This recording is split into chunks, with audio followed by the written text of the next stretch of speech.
充足，咁所以咧大家咧就唔需要即係太過擔心嗰個問題。咁大家而家睇到嘅片段咧就係來自阿曼咧呢邊呢個情況啦，打擊咧大家睇得到啦相當之猛烈㗎。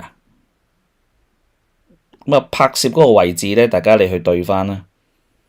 咁應該咧頭先嗰度咧就係啲嘅中國嘅承辦商咁咧就即係睇到嘅呢一擊嗰個狀況。咁阿曼咧暫時提及到就係佢哋嘅燃油供應，大家唔需要擔心仍然係一個正常嘅水平。咁但係大家都睇到啦，而家咧呢個打擊咧咁已經伸延到一啲嘅民用設施咯噃。老實講呢個地方咧就一定唔同軍用咧係一啲關係都冇噶啦。咁但係咧，當你個打擊做到咁嘅時候咧，市場會滲透咗一個咩嘅信號就出嚟咧？咁所以咧，如果我哋講到今日布蘭特期油咧嗰個上升咧，老實講已經有幾個最明顯嘅因素咧，盲嘅都睇到噶啦。第一個5連擊，24小時之內5連擊。咁甚至乎咧，我哋做緊節目嘅時候咧，仍然係有咧繼續出現呢啲嘅撞擊事件啦。然之後第二個咧，你發覺就係呢啲嘅民用嘅基礎設施，亦都已經開始受到攻擊。咁當然仲有其他嘅因素嘅，就包括陣間都會講咁咧就沙特阿拉伯或者阿聯酋已經諗住即係透過一啲嘅管道就離開波斯灣，離開霍爾木茲海峽。咁咧就將啲油咧運送到出去，咁但係老實講，佢哋都一樣係好容易受到攻擊嘅管道嚟嘅啫。咁咧所以咧變咗大家都對咧呢啲嘅後備方案咧就唔係太過滿意。咁另外頭先講到就係美國海軍嘅規模咧已經不復以往。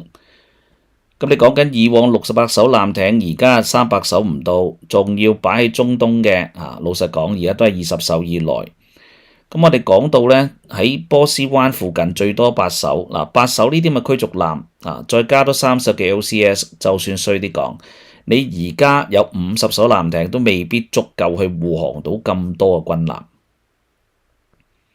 咁所以一定要其他國家咧加入㗎啦。咁老實講咧，如果呢一刻咧中國、俄羅斯都話要加入咧，咁美國一定就唔會托你手踭嘅，因為而家全球嗰個嘅油價上升係大家一齊領嘢㗎嘛。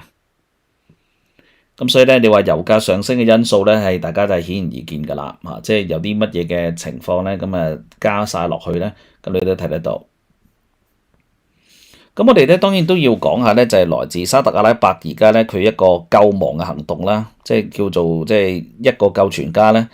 咁佢哋曾經咧鋪設過一啲嘅油管，咁即係由咧波斯灣呢邊就搭到去啦紅海咧嗰一邊嘅。咁現時咧從呢一個嘅東海岸輸送到去西海岸咧，用呢個嘅油管咧嘅輸送能力，每一日大概可以做到800萬桶原油左右。800萬桶咧，大概佔咧現時波斯灣咧2000萬桶嗰個原油出口量嘅一半唔到啦，即係大概40%左右啦。咁如果你咁樣計數，40%夠唔夠咧？咁一定唔夠噶啦。不過老實講，你40%都好啊，即係40%嘅話咧，你都能夠令到個世界嘅油價有一定嘅支撐量噶啦。咁所以咧，800萬桶咧算係相當唔錯呢個做法。咁但係當然咧，就算咧你講緊800萬桶啦，咁佢出到去另外一邊嘅時間咧，咁你就由紅海嗰邊出口啦。咁現時咧，沙特阿拉伯亦都已經將一啲嘅巨型油輪咧，咁慢慢轉向去紅海咧進發。咁亦講緊有成超過25艘嘅超大型油輪咧，而家咧係駛緊過去嗰邊咧嘅港口噶啦。咁另外大家亦都見到阿聯酋啦，亦都係嘗試將佢哋咧嚟緊個出口啦，咁繞過霍爾木茲海峽，即係叫做避開咗咁伊朗咧最能夠控制到嘅水域，咁嘗試咧即通過去，咁然之後咧就穿過啦。咁但係當然呢個咧都係有佢嘅難度咧存在嘅。咁 anyway 咧，即係你發現咧，就呢一種咧嘅穿越啦，其實咧亦都係即係我哋講到喺成個中東裏面，即係包括嚟緊亞丁灣嗰個位咧就好緊要噶啦。咁大家仲記得亞丁灣咧10幾20年前咧，咁曾經遇上啲海盜嘅問題噶嘛。咁啊當時就係索馬里啦。咁啊而家亞丁灣嗰個問題就都應該解決到嘅。咁但係而家就唔係海盜嘅問題啦，而家就係咧穿過也門嘅胡塞武裝組織咧嘅問題。咁所以呢一度咧，胡塞武裝組織會唔會響應伊朗嘅號召咁啊，係繼續攻擊呢度嘅油輪呢？咁啊，定係胡塞武裝組織嘅不如喺呢個時間咁啊？既然都覺得咁啊，伊朗隨時冧嘅咁啊，樹倒就猢猻散，你唔想散呢？有另一個方式就係投靠另外一棵樹。咁所以能唔能夠咧，即係同翻咧美國呢邊去傾啊講和咁啊成勢咧？咁啊將來咧仍然係有佢嘅發展空間喺呢一度。咁但係咧以意識形態為主嘅呢啲恐怖組織，你又真係好難講到，即係佢哋最終能唔能夠轉型成功？咁如果係咧，其實今次對胡塞武裝組織嚟講咧，好機會啦！你係要招安，你係要投誠，你就真係趁而家啦。但除咗呢樣嘢之外咧，其實最近啊，即係大家都係擔心其他問題。咁啊，另外一啲問題咧，除咗石油之外，其實仲有例如話化肥啊，或者咧糧食嘅擔心㗎。例如我哋講到咧，成個波斯灣國家啦，其實你都儲咗大概4至6個月用嘅糧食左右啦。咁但係老實講咧，糧食嘅嘢咧，有啲擺耐啲，有啲冇擺得咁耐。即係我哋成日講呢一啲嘅 perishable 嘅產品，即係例如生果啊、肉類啊，咁呢啲都係屬於咧容易腐爛呢嘅食品。咁啊現時咧有啲大型嘅商船咧，而就係要繞過即係咧非洲，然之後再入翻去地中海，再去即係歐洲，或者可能穿蘇伊士運河，再去其他地方咁樣。咁咧其實你會發現咧，現時呢個問題咧就係呢啲糧食問題咧，咁會唔會因為穿過太多嘅地方繞道，咁最終啲糧食會壞晒嘅？咁所以去到都冇意思咧咁樣。咁但係當然我相信佢嗰個短期嘅影響一定會有㗎啦。咁但係咧糧食嘅問題咧，咁啊都可以透過其他嘅方式去解決嘅，即係例如話你用空運嘅係貴啲㗎啦。咁但係咧都仍然會處理得到。咁所以話餓死人呢個問題我就覺得唔會。不過短期嘅糧食價格會唔會咧就衝翻上去一個小高峰啦？咁呢個就唔出奇。咁所以咧對歐洲人嚟講，或者對咧你話亞洲某啲地區咧，就可能會有一定嘅影響。咁但係我就覺得咧，就對亞洲地區嚟講個影響就可能係相對有限嘅。咁啊反而咁講，而家咧對亞洲地區最麻煩仍然係能源嘅問題。包括我哋講過嘅，如果喺亞洲區嚟講咧，最大嘅能源問題係液化天然氣嘅問題。咁而液化天然氣咧，現時咧就即係無論你喺邊個地方咧，你都喺中東，咁你都係要經過啦。即係我哋講霍爾木茲啊等等呢啲地區噶啦。咁啊卡塔爾咧一定係最常見咧嗰個出口國。咁而家個問題就係液化天然氣咧，首先你就冇得儲嘅。咁啊，就算你有咧，老實講呢啲缸都好快打爆。咁而家個問題就係咧，需要停產減產都搞唔掂啦。咁啊真係會爆晒啦。咁你停產就咪直頭咧，就對全世界尤其是亞洲呢邊咧好大影響。